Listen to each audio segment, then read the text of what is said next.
भगवान कहते हैं कि विभीषण जी, मेरा एक स्वभाव है, उसे बड़े बड़े महापुरुष जन जानते हैं, भगवान शंकर जानते हैं, कागभूषण जी जानते हैं, जगदम्बा जानती हैं, बड़े बड़े जो महान ज्ञानी जन हैं मेरे स्वभाव को जानते हैं।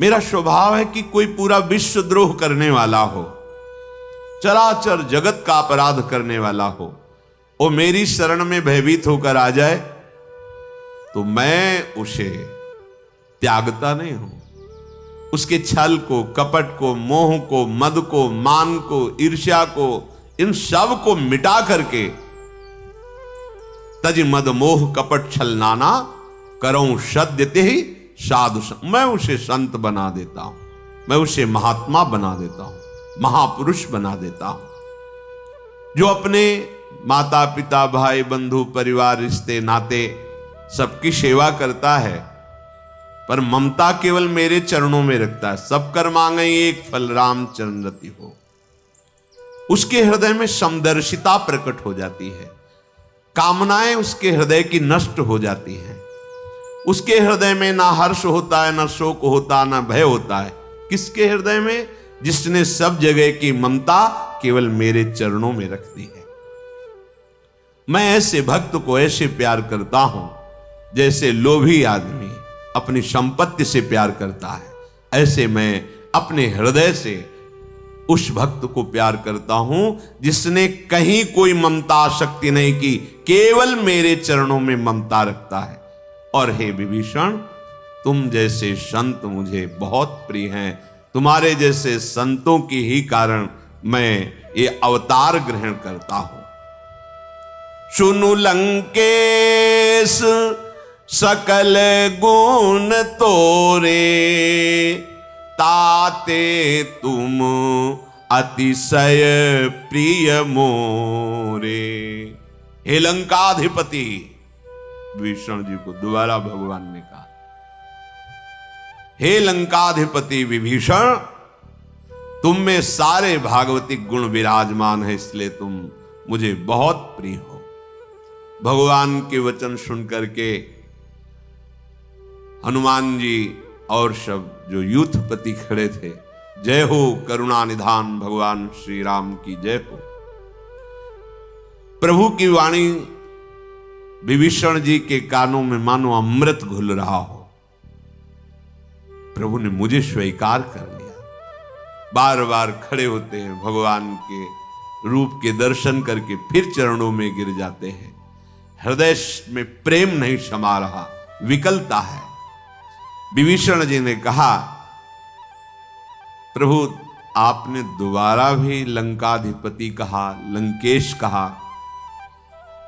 आप अंतर्यामी हैं, चराचर के स्वामी हैं, सब कुछ जानते हैं। सुनहु देव सचराचर स्वामी, प्रणत पाल उर अंतर्यामी। उर कछु प्रथम वासना रही, प्रभु पद प्रीति सरित शोभहि। अब कृपालु निज भगति पावनी, देहु सदा शिव मन भावनी। एवमस्तु कही प्रभु रणधीरा, मांगा तुरत सिंधु कर नीरा। प्रभु आप जो ये लंकेश कहते हैं, वो आप चराचर जगत के स्वामी अंतर्यामी हैं। थी वासना हृदय में, स्वीकार किया। उर कछु प्रथम वासना रही। ये बहुत सावधानी का विषय है। हमारे प्रभु ऐसे स्वभाव वाले हैं। यदि आप कोई वासना लेकर इस मार्ग में चलेंगे तो सबसे पहले आपको उस वासना का सानिध्य मिलेगा। भक्तमाल जी में चरित्र आता है कि एक भक्त बाल्यावस्था से भजन कर रहे थे, वो जब यौवन अवस्था को प्राप्त हुई थे, एक बगीचे में आसन जमाए हुए थे, भ्रमण करते थे। वहां देखा राजा है, राजा के साथ बहुत सी नौ युवतियां, सब सेवा सत्कार, खान पान वैभव, सब दास दासियां। उनके मन में लगा कि बचपन से भगवान के मार्ग में देखो कैसा आनंद लूट रहा है। बस यही समझना है, ये बुद्धि कभी भी धोखे में डाल सकती है। कैसा है देखो, सब इनकी आज्ञा का पालन कर रहे हैं, नौ युवतियां सेवा में, भोग सामग्रियां उत्तम से उत्तम, सुख तो है ही। बस ये सबसे घातक बात है कि हमारा अंतःकरण ये स्वीकार कर ले कि इस भोगों में सुख है, मारा गया साधक। अब वर्तमान में तो विरक्त भेष है, साधन भजन तो हुआ ही, पर अब विक्षेप पड़ने लगा कि है ना सुख इसमें, ऐसा दिखाता है मन।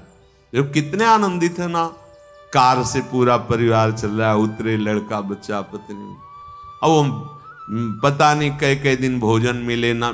जो वैराग्य का पहले जीवन होता, अब तो एक जगह रुकना नहीं है, किसी नदी का किनारा या गांव में कभी रुकना नहीं है, गुरुजनों के आदेश होते थे। यौवन अवस्था है, किसी के घर दरवाजे पे नहीं रुकना, किसी मंदिर या वृक्ष के नीचे।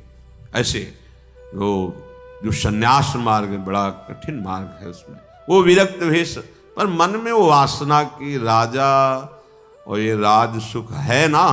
तो जब शरीर छूटा तो अगला जन्म जो उनको मिला, जो कोल्हल्य जी का चरित्र है, उसमें वो राजा के ही मित्र बने, और ऐसे बने कि वो मित्र बिल्कुल जैसे राजा का वैभव ऐसे उसका वैभव, वही खान पान भोग सब सामग्री भगवान ने दी। पर कृपा बड़ा भाई महाभागवत, ये देखो कृपा, विषय दिया पर संग दिया महाभागवत। न एक बार भी रामकृष्ण हरि नहीं बोलना उसको। देखो कहां भजनानंदी महात्मा और वासना ने कहां फंसा दिया, पर भगवान साथ में संरक्षक दे दिए। बड़े भाई ने कहा कि तुम अच्छे गीत गा लेते हो लेकिन संसारिक गाते हो,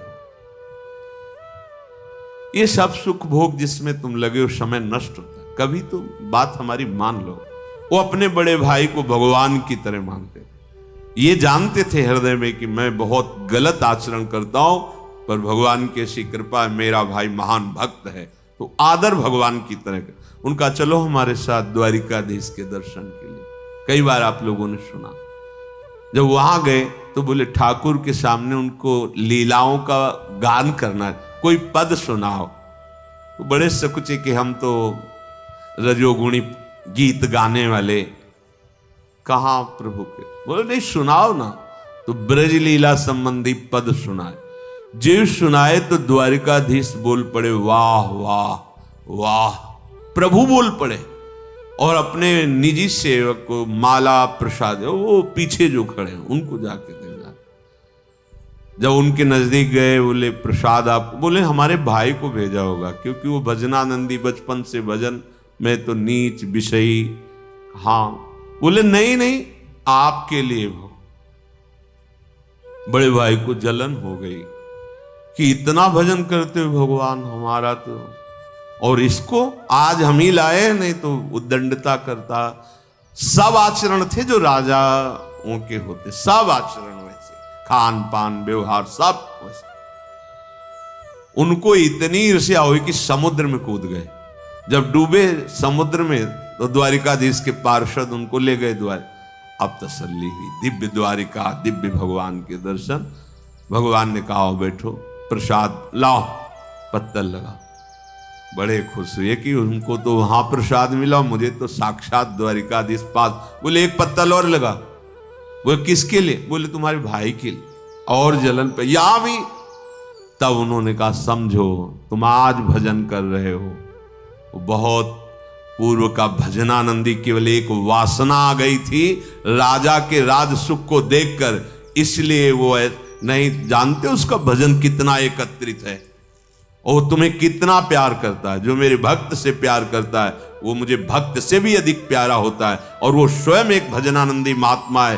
केवल एक वासना के कारण ऐसा समझो।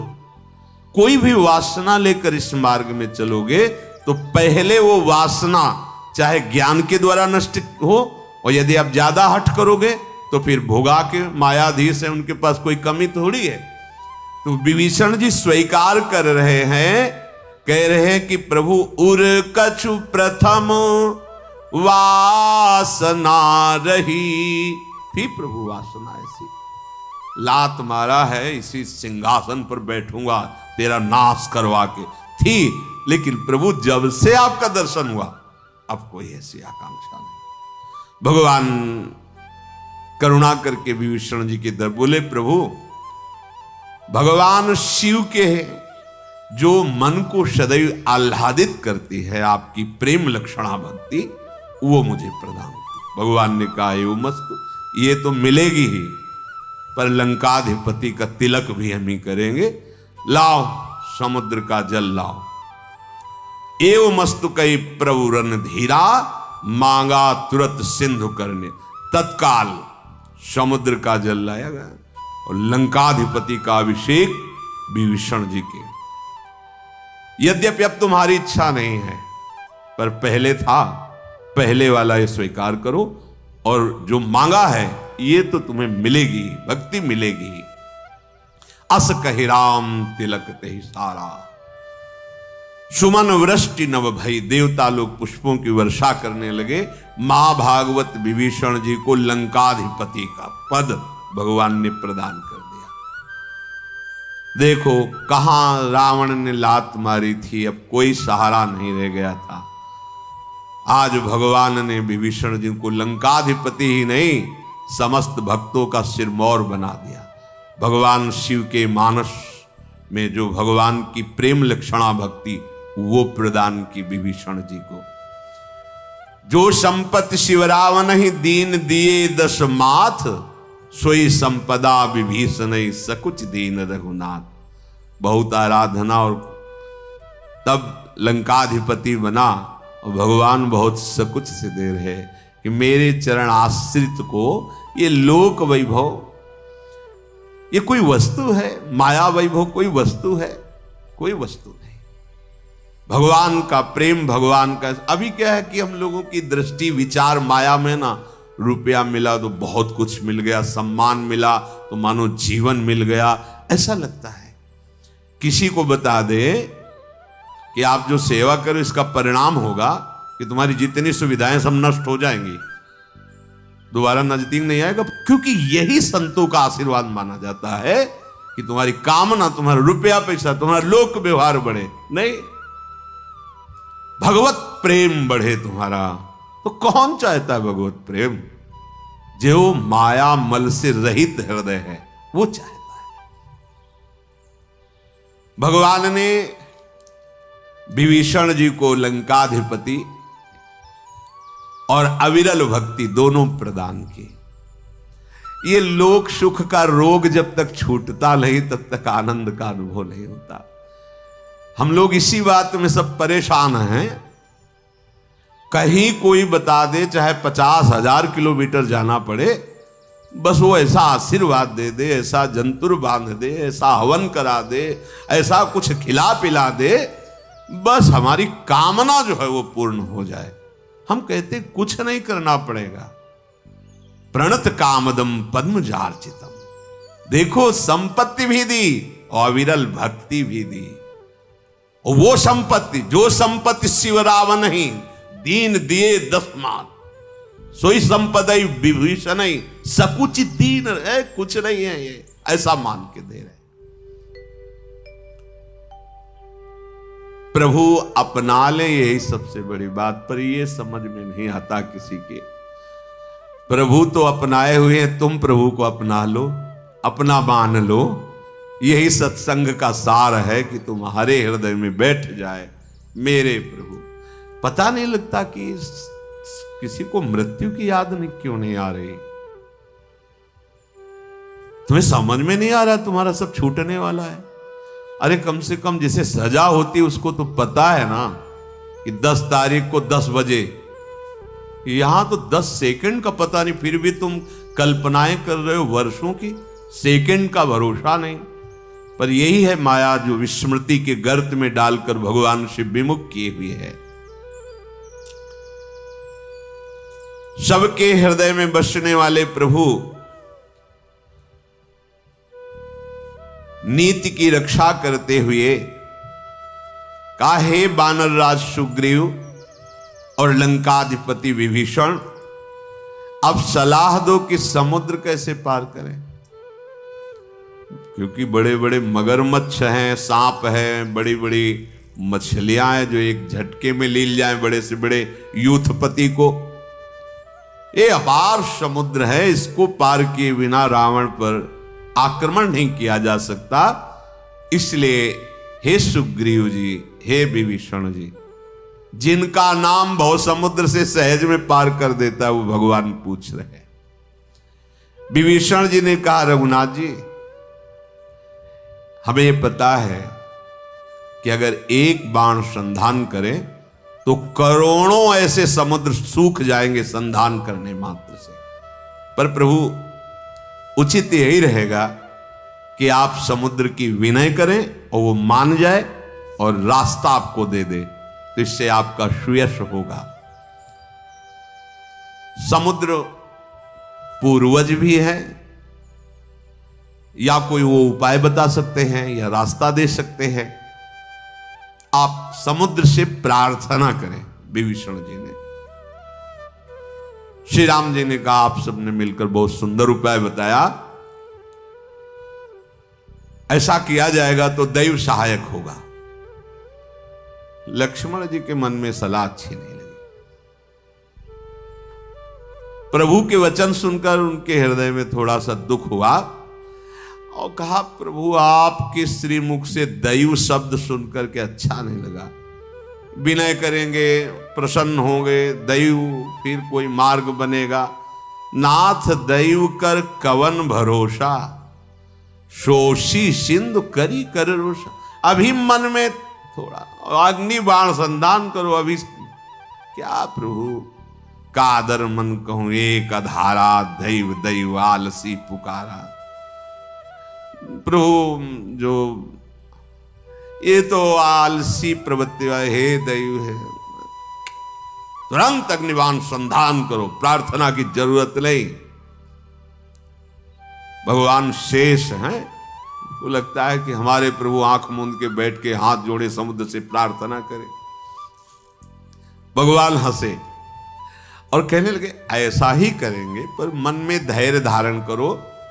पहली बात तो जो विभीषण जी ने कही वो हम करेंगे। प्रणाम किया समुद्र को, किनारे पर कुशासन बिछाया और बैठ गए।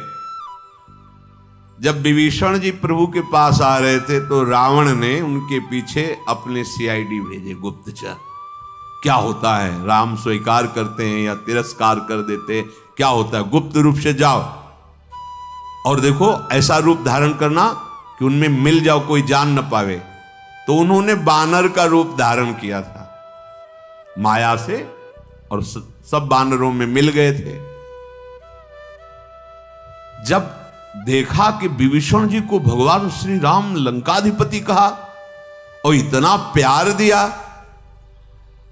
उनको रहा नहीं गया और जोर जोर से बोला। ऐसा स्वभाव तो मैंने कहीं नहीं देखा। कितना शरणागत पर प्यार, वाह! प्रभु श्री राम कितना अपने शरणागत पर दुलार करते हैं। अहोभाग्य मेरे जो मुझे इस भेजा गया और मैं ये देख पाया। जो बानर युद्धपति थे भेजा गया और मैं ये देख पाया, मतलब ये हमारी सेना के नहीं है। बानरों ने तत्काल उनको पकड़ा, कौन हो, असली रूप में आओ, क्योंकि तुम्हारी भाषा बता रही तुम हमारे परिकर के नहीं हो।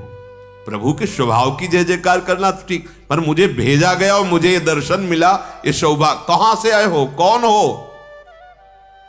अब जल्दी थोड़ी कोई अपनी भेद बता देता है। तो वे अपना स्वभाव शुरू किया, पूंछ से बांध के थप्पड़ लात पिटाई।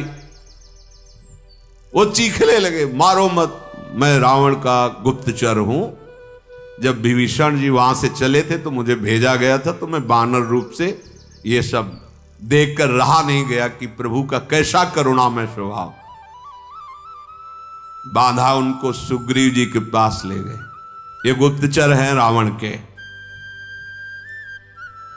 सुग्रीव जी ने कहा, जान से तो मत मारो, गुप्तचर हैं, पर अंग भंग कर दो इनके। सुग्रीव के वचन सुनकर के पूरी वानर सेना में घुमाया और पिटाई शुरू की। वो बहुत प्रकार से दैन्यता पूर्वक कहते, मुझे छोड़ दो, पर कोई नहीं सुन रहा। तो उनका, तुम सबको श्री राम की कसम अगर एक थप्पड़ मारो हमें। अब सब रुक गए। वो समझ गए थे कि एक ही उपाय अब रह गया। उन्होंने कहा, जो हमार हर नासा काना ते कौशलाधीश का सूप न खा। बोले यहां ज्यादातर जो है नाराजगी जब होती है तो नाक ही कान काट दिए जाते हैं, तो इसलिए उन्होंने कहा हमारे को अब मारो मत, तो हमारे नाक कान मत काट लेना, तुम्हें भगवान राम की कसम है अगर कोई। बिल्कुल सब रुक गए। लक्ष्मण जी ने जब देखा कि इनको पता है कि राम नाम उच्चारण करने से, राम की कसम से हम बच जाएंगे, तो नजदीक गए और उनको बंधन मुक्त किया और बड़ा दुलार किया लक्ष्मण जी ने कि मेरे प्रभु का आश्रय और मेरे प्रभु का नाम तुमने उच्चारण करके बचने का भाव किया, छोड़ दो इनको। लक्ष्मण जी ने कहा कि मैं कुछ शब्द लिख के देता हूं, रावण के गुप्तचर हो, रावण को जाके देना और मुख से कह भी देना, कह देना, अरे कुल घातक, ये लक्ष्मण के शब्द हैं।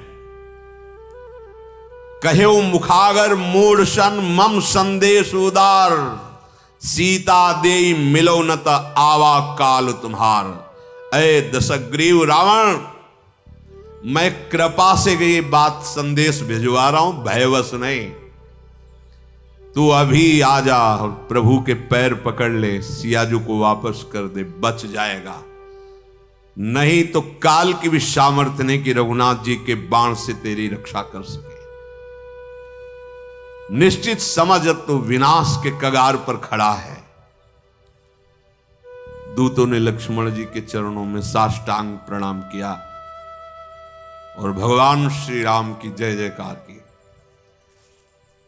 चल पड़े। रास्ते में वो भगवान के रूप और स्वभाव की चर्चा परस्पर कर रहे थे।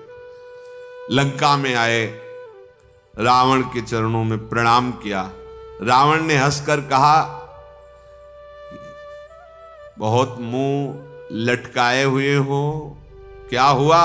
हंसकर कहा, क्यों अपनी कुशल नहीं बता रहा? तो उसने बताया कि कुशल ना हमारी है और ना तुम्हारी है महाराज।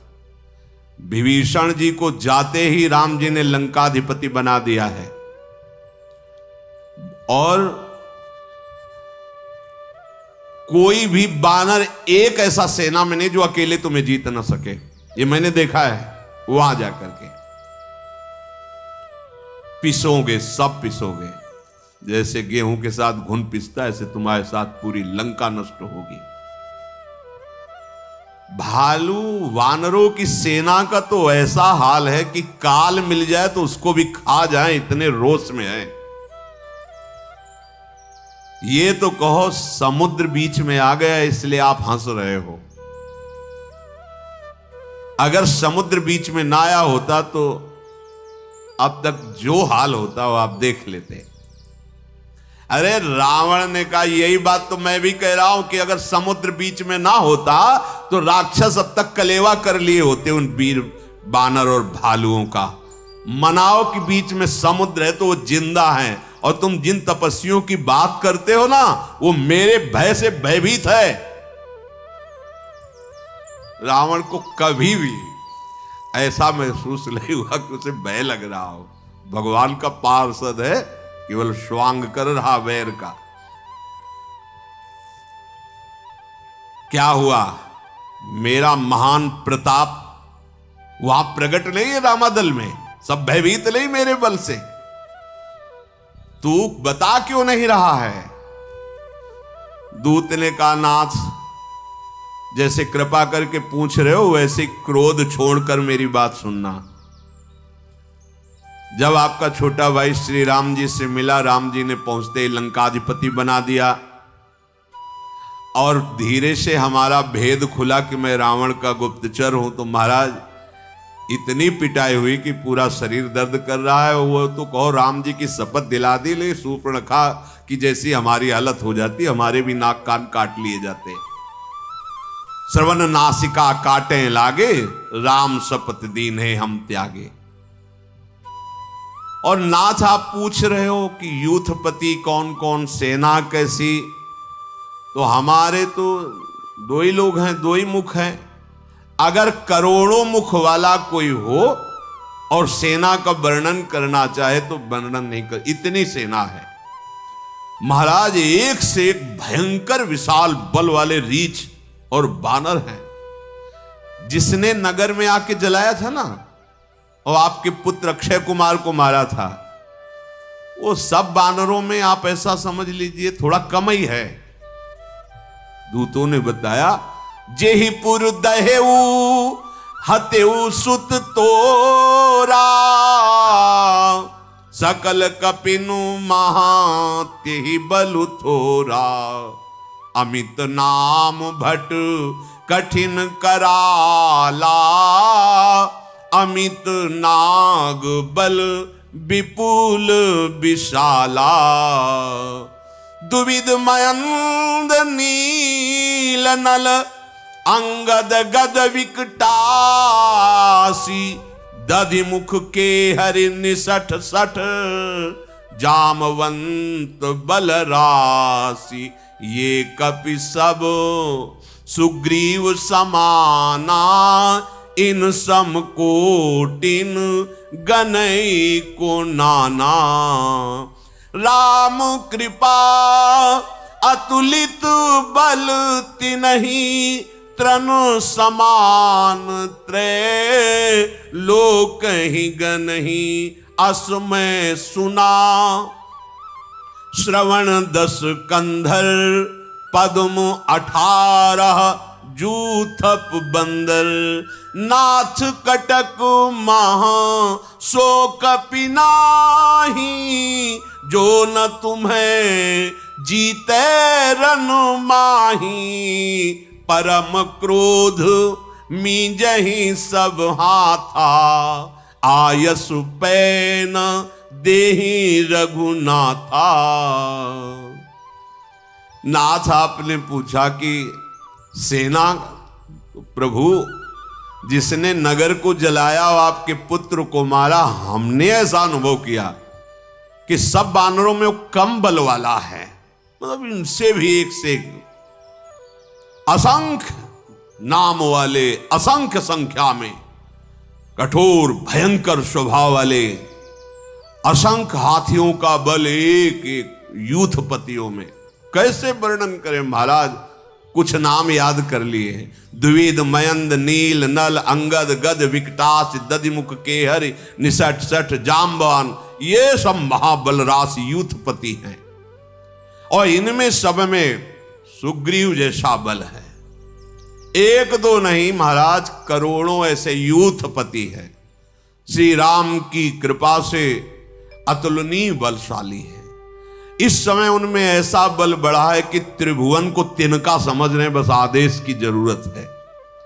मैंने ऐसा सुना है वहां कि 18 पद्म तो सेनापति हैं बानरों के, लाख करोड़ अरब खरब ऐसे, तो पद्म संख्या जो होती है उसमें पद्म 18 जूथप बंदर, जूथप मन सेनापति, 18 पद्म सेनापति हैं। सेना कितनी महाराज, इसकी तो गणना नहीं। और महाराज हर सेना का जो शूरवीर योद्धा है, सेनापति की तो बात जाने दो, वो हाथ मसल रहे हैं कि बस आदेश करो रावण की अभी खोपड़ी मीस दे जाके। महाराज रघुनाथ जी आज्ञा नहीं दे रहे हैं, कितने तो ऐसे कह रहे हैं प्रभु से कि आप आज्ञा करो हम समुद्र को पी जाएंगे, रास्ता मांगने की जरूरत नहीं है, मछली और मगरमच्छ इन सबको खा जाएंगे, कितने ऐसा करें, आप आदेश करो, इतने पर्वत तोप देंगे कि समुद्र में मार्ग बन जाएगा। मर्द गर्द मिलवहीं 10 सीसा, ऐसे वचन कहा। सब कह रहे हैं बस आदेश करो, मिट्टी में मिला देंगे 10 कंधर रावण को। महाराज उनकी गर्जना, उनकी तर्जना, ये ऐसा लग रहा है कि प्रभु आदेश कर दे तो लंका को लील जाएंगे। ऐसे ऐसे महान युद्धपति है। सब बानर भालू वैसे ही सूरवीर हैं, पर राम की उन पर कृपा है, इसलिए वो संग्राम में एक बानर करोड़ों काल को जीत सकता है। ये इसमें कोई बड़ी बात नहीं है। ताको कछ प्रभु अगम नहीं, जाको तुम अनुकूल। बहुत बड़ी बात ये समझ में आई कि जिसे प्रभु की कृपा प्राप्त हो गई, ताको कछ प्रभु अगम नहीं। बोले रूई बड़वा नल को जला देगी, बड़ा आश्चर्य, मतलब बड़ा आश्चर्य। तो भगवान की कृपा सर्वाश्चर्य। दूत कह रहे हैं रावण के, मानो जैसे राम के पक्ष से बोल रहे हो, महाराज एक बानर में इतनी सामर्थ्य करोड़ों काल को परास्त कर सकता है, क्योंकि उस पर राम कृपा है। यही भगवान की कृपा का जिसे परिचय हो जाता है, निहाल हो जाता है। और महाराज ये तो हमने सेना की बात की, अब प्रभु की बात। श्री राम ने कहा प्रभु, वो भूल गया कि हम किनकी बात किनके लिए कर रहे हैं। अपने राजा से प्रभु की बात, श्री राम जी की बात कि और अब ये तो उनकी सेना की बात है, मानो ये रामदूत बन के आया हो। अब प्रभु की बात, उनके तेज, उनके सामर्थ, उनके बल, उनकी बुद्धि की अधिकता 2000 जिभ्या वाले लाखों शेष एकत्रित होकर वर्णन करें तो भी नहीं कर सकते। महाराज एक बाण में समस्त समुद्र को सोखने की सामर्थ्य वाले हैं। पर उन्होंने आपके भाई से उपाय पूछा तो उन्होंने बताया कि विनय करो, तो इस समय वो विनय कर रहे हैं समुद्र की। आपके भाई की सलाह से वो समुद्र से राह मांग रहे हैं।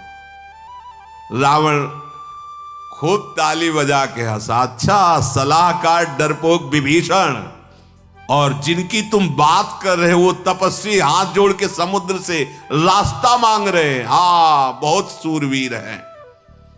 इतनी बातें सुनो, उसे और कुछ याद नहीं रहा। बड़ा विचित्र स्वभाव इसका भी। डरपोक विभीषण के वचनों का प्रमाण मानने वाले तपस्वियों की तू बात करता है। अरे मूर्ख, झूठी बड़ाई मत कर, मैंने तेरी बात से ही शत्रु की थाह पा ली है। समुद्र से हाथ जोड़ के रास्ता मांग, कहीं जड़ समुद्र से रास्ता मांगा जाता है? अरे जिसका सलाहकार भाई विभीषण डरपोक, निष्कासित लंका से, उसको विजय मिलेगी, विभूति मिलेगी, और खूब ठहाका मार के रावण हंसा। रावण के वचन सुनकर जैसे रामदूत को क्रोध आ जाए, ऐसे रावण के दूत को क्रोध आ गया और कहा महाराज ये थोड़ी पत्रिका दी है, छोटे भैया ने पढ़ लीजिए। अब जो ही लखनलाल की दी हुई पत्रिका बाची, बाएं हाथ से ली रावण। दुश्मन की चिट्ठी बाएं हाथ से ली जाती है और मित्र की दाएं हाथ से। बाएं हाथ से पत्रिका में लिखा था, है मूर्ख रावण, बातों से मन को रिझा करके अपने कुल का सर्वनाश मत कर। राम जी से विरोध करने पर तुझे ब्रह्मा विष्णु महेश भी मिलकर नहीं बचा सकते। बातन मन ही रिझाई सठ, जन घाल सिकुल खीस, राम विरोध न उबरसी, शरण विष्णु अजईस, कीतजिमान अनुज इव, प्रभु पद पंकज भृंग, हो ही कि राम सरानल, खलकुल सहित पतंग। पत्री में लिखा था, अरे मूर्ख रावण, केवल बातों से मन को रिझा मत, अपने कुल का सर्वनाश मत कर। राम जी से विरोध करने पर तुझे ब्रह्मा विष्णु महेश भी नहीं बचा सकते। एक उपाय रह गया है, अभिमान छोड़ और अपने भाई विभीषण की तरह मेरे प्रभु श्री राम की शरण में आ जा। अरे दुष्ट, नहीं तो राम जी के बाण रूपी अग्नि में समस्त निशाचर पतिंगे की तरह भस्म हो जाएंगे। पसीना आ गया रावण के। अभी हंस रहा था जब पत्रिका पढ़ी लखनलाल की, पसीना आ गया। परंतु सभा के सामने भय प्रस्तुत हो जाए, हंसते हुए बनावटी हंसी करते हुए कहा, ये छोटा तपस्वी समझता है हाथ से आकाश को पकड़ लेंगे, मतलब मैं आकाश की तरह विशाल हूं। ये छोटा तपस्वी लक्ष्मण केवल वाग विलास की डींग हाँकता है। ऐ दूत, तू जिनकी बात कर रहा है मेरे सामने कुछ नहीं है। दूत ने कहा, नाथ अब मैं अपनी तरफ से कुछ कह रहा हूं। मेरी प्रार्थना मान लो, आप हमारे स्वामी हो, ये अभिमान का स्वभाव छोड़ दो। आप ये जितनी बातें लक्ष्मण जी ने लिखी हो, जितनी बातें मैंने कही, मैं सत्य को साक्षी करके कहता हूं ऐसा ही होगा। यदि आप नहीं माने, क्रोध छोड़िए, मेरे वचन मान लीजिए और श्री राम जी की शरण चले जाइए, वैर त्याग दीजिए। रावण दूत बोल रहा है रावण को, यद्यपि आपने बड़ा अपराध किया है, पर मैंने देखा है प्रभु का स्वभाव बहुत कोमल स्वभाव के है, समस्त लोगों के स्वामी हैं। जो ही आप शरण में जाओगे वो आपको हृदय से लगा लेंगे उठा के, सारे अपराध माफ कर देंगे। जानकी जी रघुनाथ जी को समर्पित कर दीजिए। प्रभु मैं आपका निजी सेवक हूं, इसलिए मेरी बात मान लीजिए। जो ही कहा कि विभीषण जी ने भी यही कहा था कि मैं छोटा भाई हूं, मेरा दुलार रख लीजिए। जानकी जो ये बात उसको पसंद, जे भी कहा जानकी जी को वापस कर दीजिए, मैं आपका निजी अंग सेवक हूं। भरी सभा में उसने चरण प्रहार की, तत्काल लात मार के गिरा। जानकी के वापस की बात, मानो मेरे परम कल्याण की बात तू बिगाड़ रहा है। नहीं, संभल करके उठे, प्रणाम किया दूतों ने और कहा, प्रभु अब ये तो गर्दन उतार दो, नहीं अब गर्दन झुकेगी तो राम जी के सामने ही झुकेगी। देखो ये रहस्य है, जब देख लेता है रावण ना कि इस पर प्रभु के प्रेम का रंग चढ़ रहा है, तो हमारे पक्ष में मत रहे, अब तो विनाश लायक नहीं रह गया, अब तो जा, उनके रूप का आनंद ले, उनकी लीला का आनंद ले।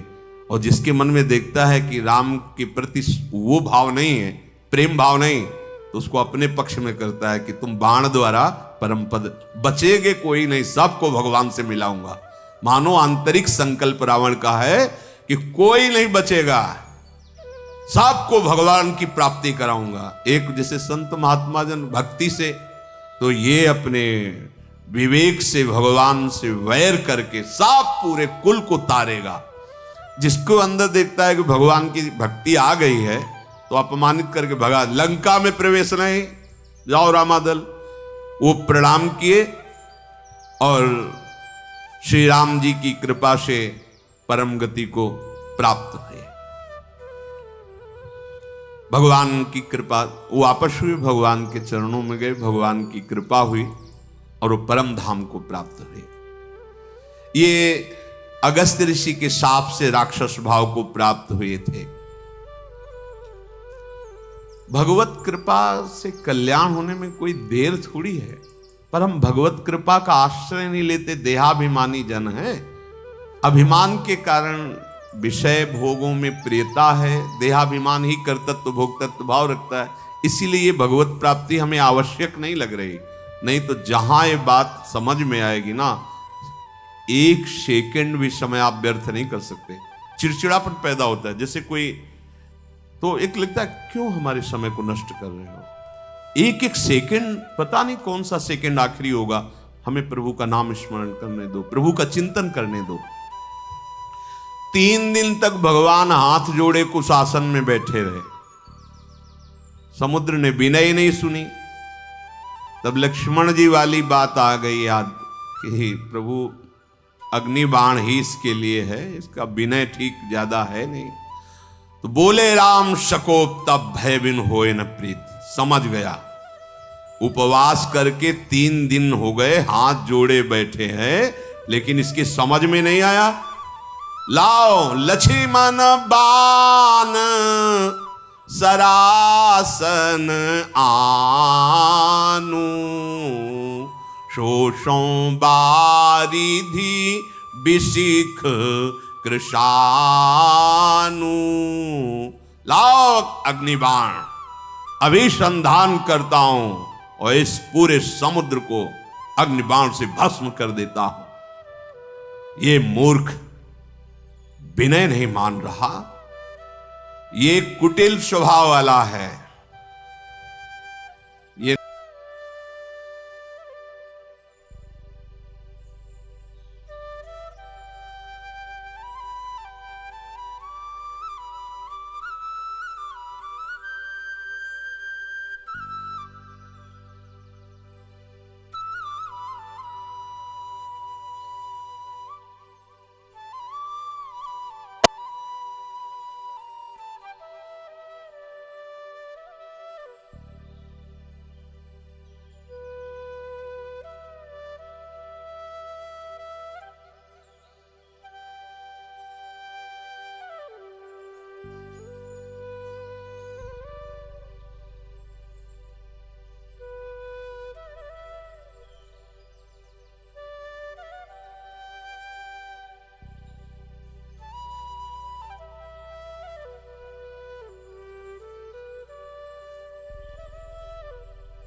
सगुन उपासक परहित निरति नीति दृढ़ नेम ते नर प्राण समान मम जिनके द्विज पद प्रेम।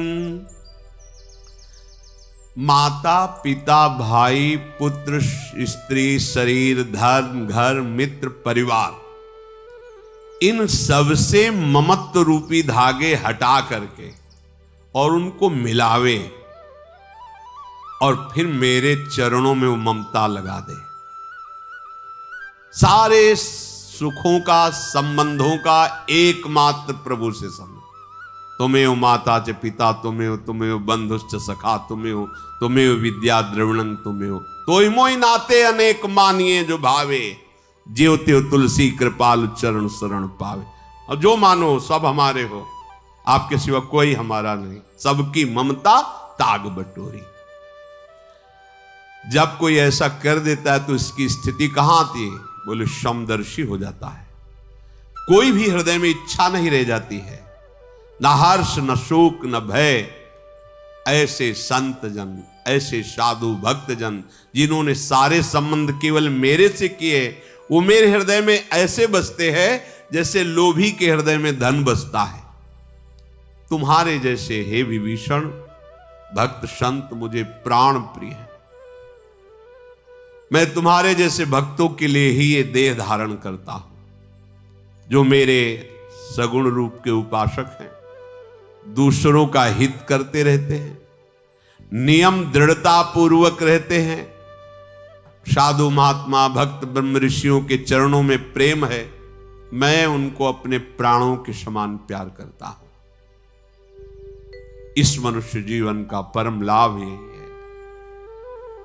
तात मात सुत दार देह में मति अरुझय मति मंदा, हित किशोर को होए चकोर तू लख वृंदावन चंदा।